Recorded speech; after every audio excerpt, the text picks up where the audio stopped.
হুগলির জাঙ্গিপাড়ায় বিজেপির গেরুয়া ঝড়ে খড়কুটোর মতন উড়ে গেল তৃণমূলের সবুজ বাহিনী। 2026-এর বিধানসভা ভোটে হুগলি জেলার রাজনৈতিক সমীকরণে বড় সড় ওলটপালট। দীর্ঘ 1.5 দশকের আধিপত্যে ইতি টেনে জাঙ্গিপাড়া বিধানসভা কেন্দ্রে ফুটল বিজেপির পদ্মফুল। তৃণমূলের হেভিওয়েট প্রার্থী তথা 3বারের বিধায়ক স্নেহাশিস চক্রবর্তীকে পরাজিত করে জয় ছিনিয়ে নিলেন এলাকার ভূমিপুত্র বিজেপির প্রার্থী প্রসেনজিৎ বাগ। 896 ভোটের ব্যবধানে প্রসেনজিৎ বাগ হারিয়ে দিলেন তৃণমূলের পরিবহন মন্ত্রী স্নেহাশিস চক্রবর্তী। ফলাফল স্পষ্ট হতেই জাঙ্গিপাড়া বিধানসভা জুড়ে শুরু হয় গেরুয়া আবির খেলা।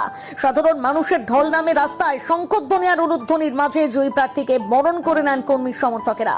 দীর্ঘ প্রতীক্ষার পর এই জয় জাঙ্গিপাড়ার বিজেপি কর্মীদের মধ্যে এক অভাবনীয় উদ্দীপনা তৈরি করেছে। বিজয় মিছিলে শামিল হয়ে প্রসেনজিৎ বাগ বলেন, মানুষ বদল চেয়েছিল আর জাঙ্গিপাড়ার মানুষ আজ ইতিহাস তৈরি করেছে। আমি এলাকার ভূমিপুত্র হিসেবে জাঙ্গিপাড়া মানুষের পাশেই থাকবো।